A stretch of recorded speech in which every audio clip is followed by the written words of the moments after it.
Did Schwartzy really just say, if you see Scandoval in the street, give him a hug? Okay, can I start over? Got lost in the sauce. But in the beginning, she was kind of a monster. Did I say monster? Well, yeah. Multiple times. Oh, no. Tom, I have 2 words for you. Media training. Welcome back to the Real Couchwives podcast, where we overanalyze all things Bravo. And today, Tom Schwartz is in the hot seat, and he's spilling all the tea. Tom Schwartz has made his latest appearance on What Happens Live. The first one post Scandoval. It was a bit of a train wreck. I think that's the general consensus in the Bravo community. And he definitely said a lot of big words. I was kind of surprised by some of them. And really dropped a lot more tea than we were expecting. I know. I noticed that. It was I feel like it was mainly that they were like uncharacteristic words for him to use. Before we get into some of the tea that he spilled, we do have to talk about how utterly chaotic that was. Like, I don't understand how he can have no media training after being on television for so long. For like the last 10 years. Yeah, I know that. And that's what's weird too about it, is because I feel like people often talk about the Vanderpump Rules cast as being like the most media trained of all of the Bravo shows. And like, clearly Tom Schwartz is like the only person on the cast that's actually getting like a fail. Like he's getting like an F on his like report card for Bravo this year, because it's just like, what are you doing? What are you saying? What are the words that are coming out of your mouth? Even Andy was literally like, I'll give you tips after this. I would love Andy to like teach like how to be on What Happens Live, like crash course or something. Like just like put it on YouTube. I would totally watch that. Yeah, I mean, I do have to say, I think like part of the awkwardness was how Andy responded to him too. Like just like everything out of his mouth, Andy was like, what are you saying, dude? Yeah, I know. But Schwartz was definitely making it easy for people to poke fun at. I know, and it was so fun because he really was like sitting in the hot seat, like having Rob Lowe's son there and like having Andy there, like just the way that they both were able to kind of like be like, are you sure that that's what you're gonna say? That's your answer to this question? This is why Katie never felt like you defended her in her marriage? Like, do you want to call a friend? Yeah, exactly. Maybe you do need Tom Sandoval to help you out here. Oh my God, it was so bad. And I almost kind of wondered too, like throughout it, I'm like, is this just like the Tom Schwartz like bit? Like, is he like actually this way, or is he like playing this character? Because like he just kind of like came across like goofy and like trying to be a little bit like lovable, like the whole like bit of having the wrist like weights or whatever like so on his arm, so that he like wouldn't, and he like came like with like a pre-canned like answer of like why he had that. Like he just like felt like he was like trying to just do anything he could to like actually like avoid having to answer some of these questions. I don't know. One thing that I noticed too was, while it did feel like he lacked media training, at the same time he did feel kind of prepared, and like those words are kind of an example, because I think the reason we're calling them out is just because they felt so uncharacteristic. Like they didn't feel like things that were part of Tom Schwartz's vocabulary, even like when they asked anybody's vocabulary.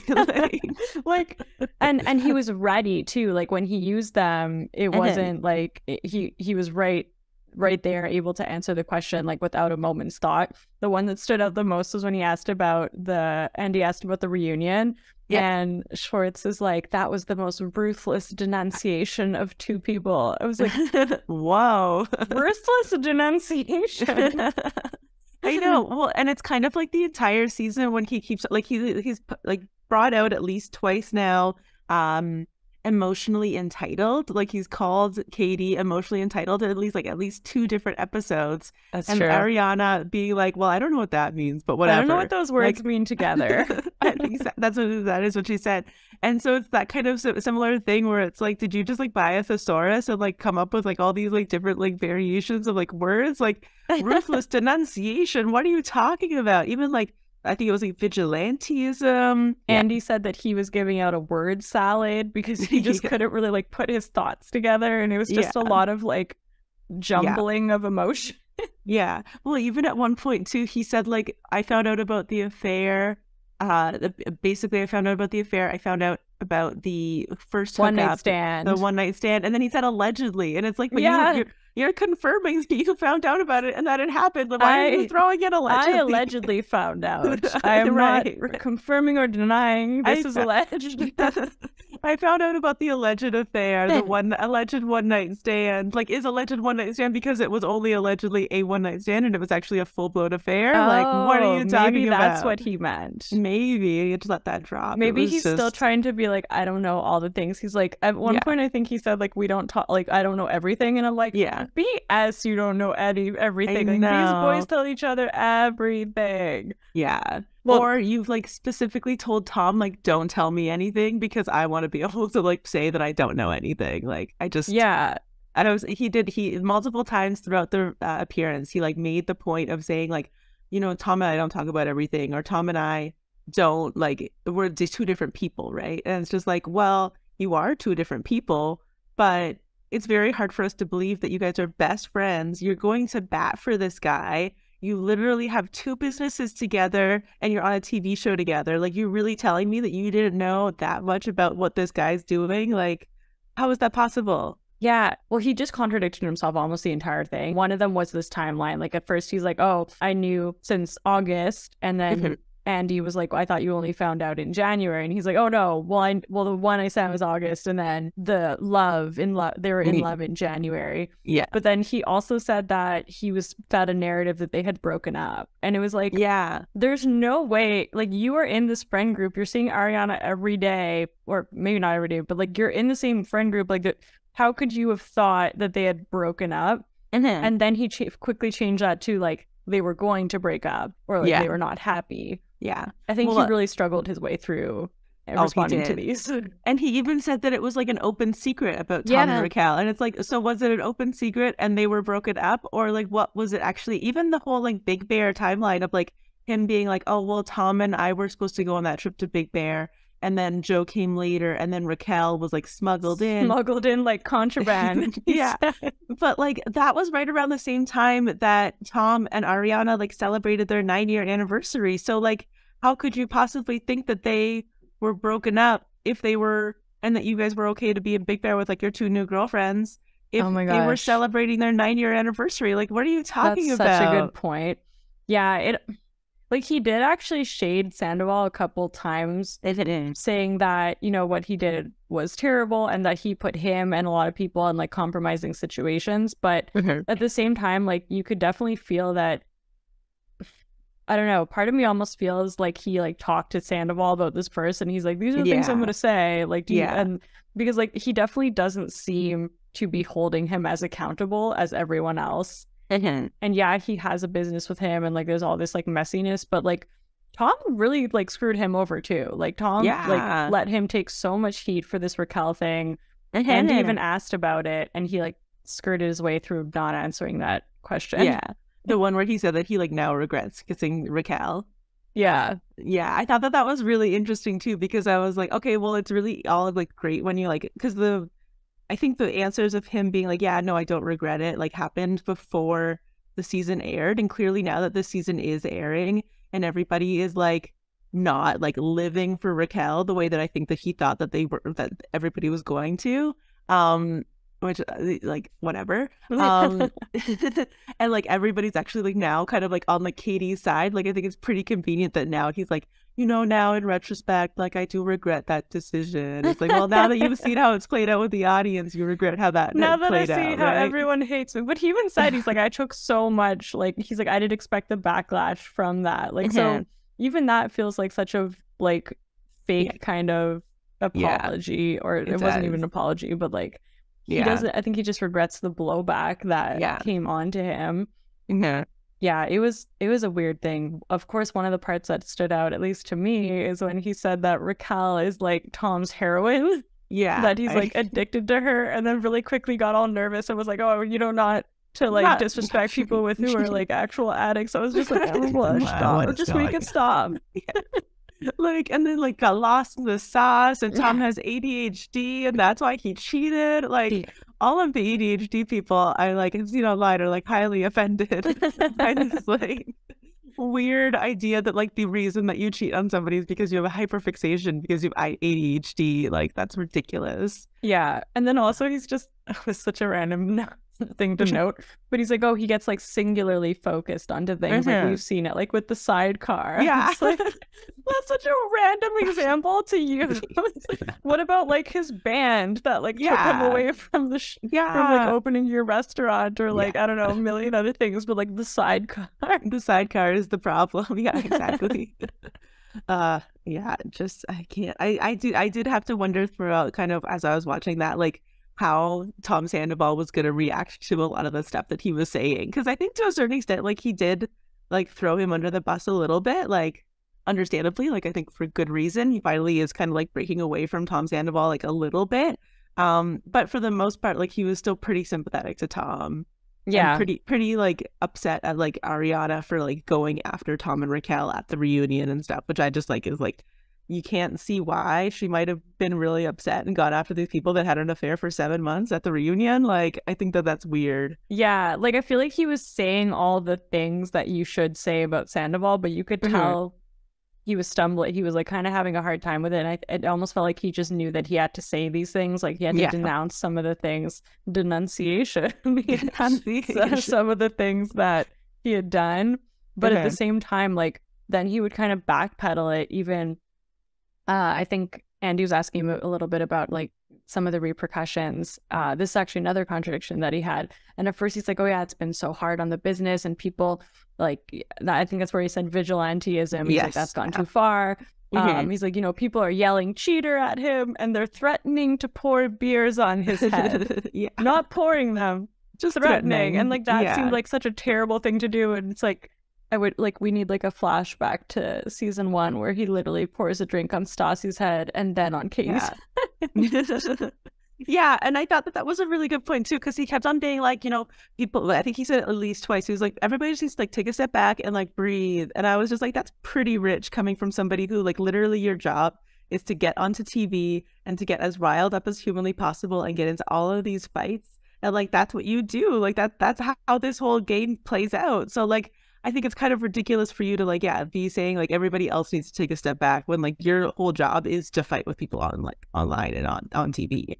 Yeah, well, they need to take a step back from his restaurant. Yeah, exactly. It's different. It's different now that it's affecting me. But I think you're right, because I think he did say like later in the episode that his business is thriving and that like it's never been as good as it is, which I think is probably true. Like I think that there's so many more people that now like know about Tom and Schwartz and Sandy's than probably ever before. Like I do think that this show is becoming much more popular than it ever had been before. So of course your business would be thriving, but it's weird to like kind of like just say two different things that mean completely different opposite things. Like he did that a ton. And then another time he did that actually is when he went and was talking about Katie and saying that she demanded like unconditional loyalty from him. Which first off is also rich, because that's what Sandoval demands from him. Like basically when he tries to split his loyalty and his love between Sandoval and Katie, Sandoval like has a fit. I know. Well, and also just like even in this most recent episode of Vanderpump Rules, like the way that like now Tom Sandoval is like really going after Katie and being like, I don't even want her in our restaurant, like I don't want all this stuff, you're divorced, like you guys aren't together anymore. And he wasn't the only person saying that in Tom Sandoval's like minor little amount of defense that I can give him. But it is true that it's just like ridiculous that you've always required like Tom Schwartz to completely like roll over and just like do whatever you want and like be the kind of friend that you want him to be. And Tom Schwartz has been very happy to play that role for you. Oh yeah, he loves being in the sidecar. He's literally his sidekick. He's totally fine with it. Like it's that was, and also the way he calls Katie your ex-wife, and it's like everyone knows Kate, like that just felt like pointed and like just like digging it in. Yeah, at least to screw it in. Exactly. But yeah, when he was saying that Katie's a monster, but then like almost in the same breath, like right after that, he's like, you know, guys, like give Tom a hug. Like he's really down right now. And it's just like, I feel like the juxtaposition of like the way that he has for a long time and continues to speak about Katie and just like I feel like hold her to such a different level. But then like even in that one kind of response, he said a lot of meaner things about Katie than he even said about Tom in this whole interview. Yeah, he really did. No, that's just it. Like literally, like he's defended like Jax, he's defended Tom Sandoval, like he's defended like people that like literally cheat on their like partners. And like Katie's never cheated on Tom. And I know that that's not the only like reason that like, you know, that's the only validator of like a good relationship. But like it's just true that he's always gone to bat for everybody else other than Katie, and he doesn't see why that is a bad thing, like how awful that is that he is like such a like staunch defender of everybody but his girlfriend, wife, now ex-wife, right? Like yeah, no, I there's some things that I don't think he's ever going to see, like even with this kind of, you kind of mentioned at the beginning, like is this a shtick? I think he's trying to just do what he's always done, which is play like goofy, charming, lovable. And it's gotten him pretty far. Like as many red flags that I've seen with him, like he was always enjoyable to watch. Yeah. And I did always have a soft spot for him because you're just like Christina Kelly, I think even said it in this episode. She's like, oh gosh, he comes and he works his little like Tom shtick, and then you leave and you're like, Tom. Yeah, he totally does it. Lala mentioned that as well too. Yeah, when he like came up to them and like he was clearly like a little bit intoxicated. Like I don't think he was like fully in his right mind when he like did that. But yeah, he like walks away and you're supposed to feel bad for him, and you're like, wait a minute, why am I feeling bad for this guy? Like I know, him of all people right now, I do not feel bad for, especially knowing that he then immediately goes and like makes out, kisses Raquel. In the most awkward fashion in the world. So awkward. Into that later. But yeah, we'll definitely get into that. But that's the thing, like I feel like he went into it thinking that this kind of goofy, silly shtick that he's always gotten away with was going to fit. But like Andy was not having it, and I don't think the audience is having it. And when it doesn't work, I think he started to like self-combust a little bit, and he just got like super uncomfortable. But yeah. You had mentioned you watched the after show, right? Because I also saw I saw like comment online that was like he seemed a lot more put together in that, and maybe he's just kind of like paralyzed by like a real audience. Like then I don't know. Was he equally unhinged? It felt equally unhinged to me, but maybe because I watched them like back to back, like it was just maybe carrying over. But no, because the monster comment was the one that he made in the after show, I'm pretty sure. No, it was Watch What Happens Live. Oh, really? I thought it was in that.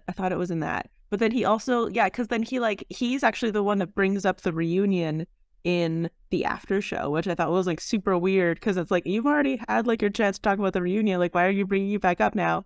And like he like talks about like Terry, and he talks about like, which is Katie's mom. And like loving her, and like he really did just like feel like all over the place. Like I'm pretty sure it was the monster comment was in Watch What Happens Live. Oh, maybe I just saw them both together then. And I think it's in the after show, because I'm pretty sure he like literally calls like Katie a monster, and then like 5 minutes later he's talking about like how much I love Terry, her mom, and like her brothers, and like all this, and how much I miss that part of the family. And it's like how is Terry supposed to feel like hearing you call her daughter a monster, and then hearing you be like, oh, but I love Terry, she's my favorite. Like, well, she he even said love person. You, Katie, like a bunch of times. I know. It was also funny when someone was like, I think like maybe a fan question, or maybe it was Andy, being like, how is your relationship with Katie? And he's like, it's good. And Andy's like, no, it's not.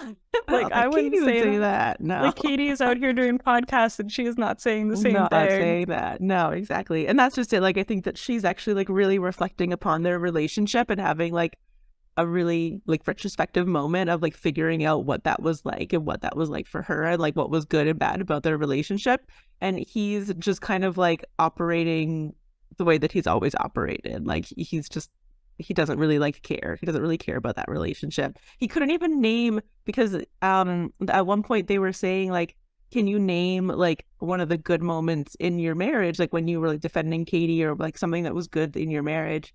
And he was like, oh, like our marriage was like magical, like there were so many like good parts to it. And like he like just like carries along to the conversation, but he doesn't actually name a good moment in the relationship, like a time when he defended her. Like, he doesn't name that. He just was like, we had a lot of magical moments in that relationship. And I was like, I hope that you did, because you guys were together for so long. I really hope genuinely that there were good times. Yeah, I don't doubt that. I think he just truly doesn't sees some of the things that he's done wrong. Even I think at one point someone asked, like, do you understand that why Katie didn't want you to date anyone in the friend group? Oh, she asked the other guy, what's his name? John. God, Geraldo's son. Yeah, Geraldo's son. He did really well. He was great. He was great. I think his Netflix show is going to be great now that he's been on this show. 100%. He's like, no, I think it was fair for Katie to put in that kind of boundary that you shouldn't date in the friend group. Yeah. And Tom still was like, oh, you know, she was hooking up with other people too. Like, and like, he still doesn't understand why these two things are different. They're so different. You're on a TV show, dude. Like, she doesn't want you hooking up with other people on the TV show. And this is why, right? Like, this whole divide that we're seeing in season 10 is the reason why. Like, like, if this whole Scandoval thing hadn't broken out, like, Katie would still look like the bitter ex-girlfriend, and she would, or ex-wife, I guess, and she would look like the person, like, she's completely alienated from the rest of the group. Like, the rest of them, like, don't want to hang out with her, don't want to be around her. And it's only because this whole Scandoval thing that's come around is that, like, and I think for the most part, like, the fans are still, like, I think even the fans would have played out and, like, would have had, like, been on Katie's side or would have been on Tom Schwartz's side. I think they would have probably been pretty split. So there always would have been people that were on Katie's side just viewing the season naturally. But now that Scandoval's broken out and, like, everybody, like, hates Raquel and hates Tom Sandoval, and, like, we're completely, like, reanalyzing, like, all of this stuff. And now that the new group that's, like, kind of, like, forming in the friend group is going to be Sheena, Ariana, Lala, and Katie, like, that's really going to change the dynamic of the show. And that wouldn't have happened. We would have been seeing it so differently, right? Like, it's just... Oh, yeah, for sure. I mean... talked about this in the past, so I'm sure we're gonna talk about it again, but, like, yeah, like, for example, Lala is not getting half as much, I think, like, as she would have been getting for a lot of things that she did. Even James, like, we're, like, just totally kind of, like, letting James just, like, be totally unhinged, but, like, there's just, like, this bigger thing happening. Yeah, exactly. He got, like, a total free pass for the season. It's like, you can do whatever you want. You can be as mean as you want. We do not care. And also, like, because now he's being mean about people who we, like, now hate, and it's like it comes off as funny, but it would have been totally, like, different. Yeah, so different. They should definitely thank their lucky stars. So this kind of naturally brings us into Katie and Tom's relationship, and, like, where we're starting to really see, like, the cracks in their once platonic divorce. So we'll get into the episode, but before we do, please like and subscribe, because we want to get to BravoCon. We want to give you live updates. We need to get to 1,000 subs to get there. We're not quite there yet, so please hit that sub button. It's a button. So this week's episode of Vanderpump Rules, you know, we're really starting to see the unraveling of Katie and Tom's relationship. The platonic divorce is not going as planned. And we also finally get to see the infamous Tom and Raquel kiss. It is gross. It's really gross. Oh my God. But I guess we should start at the beginning of the episode with the conversation that's happening between, like, Tom and Katie, and they're at their, like, divorce dinner. They're, like, celebrating their, like, the closing of their house. It's finally been sold. Had a lot of high hopes for how this dinner was gonna go. And unfortunately, like, it really went in the opposite direction. I think I was particularly upset because, like, seeing Tom Schwartz, like, break out the tequila when Katie and Ariana get the location for their business, like, in the last episode, I was like, okay, this is great. This relationship can be saved. Yeah, it was like he was being supportive. And you know what? I will give it to him. I do still think he will always care for Katie. And I think he's always still gonna, like, be happy when she succeeds, like, that type of moment. Because that was a really nice moment. Yeah, just to give him a little bit, because we've been pretty critical this episode. Yeah, no, we really appreciated that. But then this dinner, like, this dinner went in a whole other direction. It was, not good. The gaslight, it comes out, like, right away. And you know what? I think it is a little bit of a harder kind of gray area with them. It's actually funny. My boyfriend was watching this episode with me, and he hasn't watched in, like, a long time. So we were watching this, and I was kind of saying that, like, I felt really bad for Katie, and he was like, why? And it's just funny to see it in a different way, right? Because I'm like, well, you haven't seen all the ways, because he's like, oh, I think at one point too, he's like, how can anyone be mad at this guy? And it was when Tom was like spying on their like dinner through like, there's like a pole and you just see Tom. Yeah. And I was like, no, it's because like that's how everyone used to feel, but like that has really shifted. You haven't seen all the things that have happened.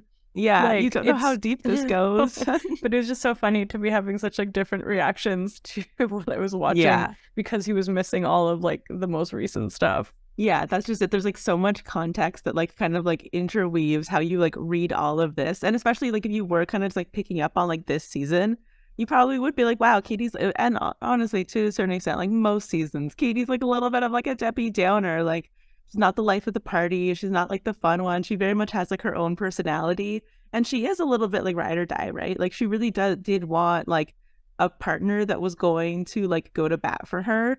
And she didn't find that in Tom Schwartz, unfortunately. Like, and she also had a lot of mean girl tendencies. Like the first few seasons, like she was really mean. Yeah. So like I'm looking at her differently this season, and I'm like, oh wow, I really like who she is on her own, but it wasn't the way that I used to, you know, perceive it. Yeah. So well, and I think we also see like this behavior a little bit differently now too, right? Like I think a lot of the times we see this behavior, and we like see like a very hard like exterior, and we just see that. Whereas like now we're very much seeing kind of like the vulnerable parts of Katie, and like we understand that like a lot of the reason why she is like so abrasive and like so difficult sometimes is because she's like protecting herself, and she's really like guarded, and she's very like closed off, and she kind of has to do that because she is so vulnerable, or she's like so like maybe like emotional or something, right? Like we're dealing with like that kind of like two things being true of like her having been like a little bit of like, I don't want to say provocateur because I don't think that's fair, but having been like, yeah, she has been who she has been in the past, but she's also like here and like now like telling you like, I don't want to like be remembered for who I was. I want to be like in this moment and have you like respect me and have people respect me. And Sheena and Raquel in this moment are not respecting me. So I'm upset with them, and I don't need to like do nice things for people who aren't being nice to me and are like holding me like back and like keeping me back in like this like, you know, pigeonhole of like who I used to be. And I think that's what we're experiencing, right? No, like, that's true. That is fair. Like they can grow and change, and I think she's been showing that this season, whereas like a lot of people I feel like are not. So it'll be interesting to see. But yeah, that dinner was so sad. Honestly, it was so heartbreaking when she's like, when I think she responded to a question of why she thinks he doesn't stand up for her, and she's like, I think that's because like he loved me but he just didn't like me. And that's like, and even when she's like eating and she's like crying, it was like it was hard to watch. It was really hard to watch, and it is hard to go back and kind of like see past seasons and think that like these people just kind of unfortunately probably should never have been together. Like he clearly never loved her in the way that he like needed to, or that she needed him to. And he should have like, when he didn't want to get engaged, he should have like broken up with her. Yeah. And, like, he shouldn't have like, you know, followed this along if he wasn't going to be a good partner in life with her. They like, just weren't right for each other, like at all. And I think they're just struggling so much on like taking out the friendship part of it, because I think that's the part that was more there. Yes. Than like the true partnership part. Yeah. And I think that's why they can't. I just thought about his comment about the Bubba, and then he called her Bub or something, and they're like, you can't call her Bub either. And he's like, Bub is the platonic Bubba. I did love that. And somebody also noticed how like the waiter, because I guess he put the reservation under Bubba, and so the waiter like called her like Senorita Bubba. It's like, that's adorable. That poor waiter is so uncomfortable. I know. And that restaurant was like so empty. They must have like cleared it out for filming or something. And it's just like, here's like the two people in this entire restaurant, and one of them's crying. Oh, now they're leaving. Okay, bye.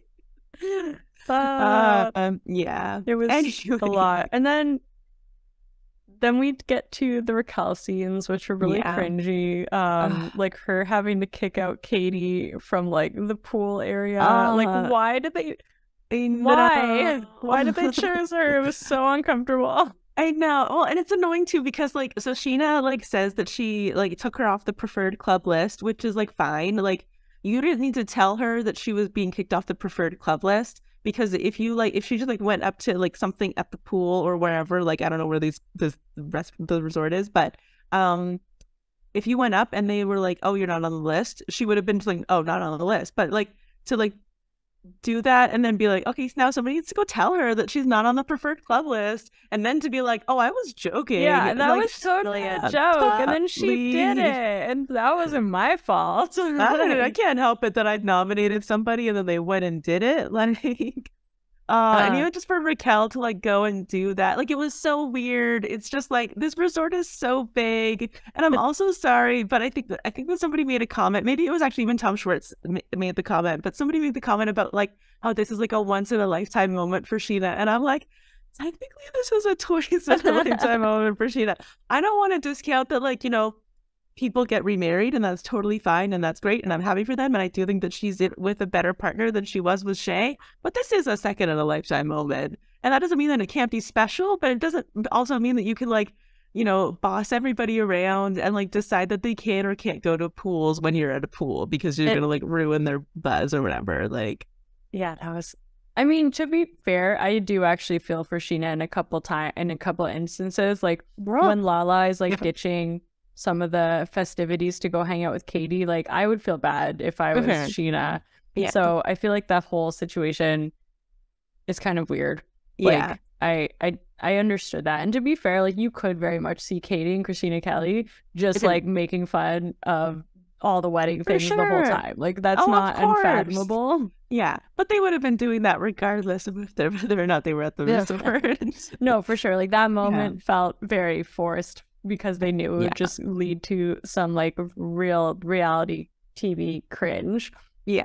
But then they topped it with the most awkward kiss. And it's just so funny because they've been talking about this kiss for like months. Like before Scandoval happened, like this was the pivotal like thing that the season was like based around. Like we see the build up of Raquel and Tom both trying to like dip their toe in the water and being told no, and then being like, but no, I want to go more, as Tom said. Allegedly. And then it finally happens. And you're like, oh my God, that was... Katie actually said on a podcast, I think she's like, it's giving like dirty grandpa or yeah. She did. Oh my God. Yeah, that was... It was just like the weirdest kiss. Like it just felt so awkward. Like it felt so forced. Like it really didn't feel like there was actually any attraction there. Like, and they said it too, right? Like they were blaming Katie for like planting this seed allegedly, but like I think Scheana planted the seed more than Katie ever did. And this whole like idea of like forbidden fruit, like sure, like whatever, I get that that's gonna be like your alibi for this. But like it was also just like it felt like you were just like, well, maybe we might as well just do it. So let's try it. And then they did. And they were like, okay, well that was good. That was fine. Well, like, yeah, I want to know what happens after this, because like that was gross. Yeah. Like Tom also said on Watch What Happens Live that like he didn't know about the Scandoval thing. Yeah. But then like they're also kind of skirting around whether or not it had happened like before or after. Like from what we understand, it had happened a decent amount before. Yeah. But like Sheena's wedding is also in August, which is apparently when the one night stand happened. So it was just I was very confused by that whole thing. And like if Sandoval had hooked up with Raquel before, like he's just gonna like watch Schwartz go and like pursue her. Like it's just so strange. It's very weird. No, it's very weird. And I do think that that's what happened is they hooked up. She then like kissed Schwartz in Mexico.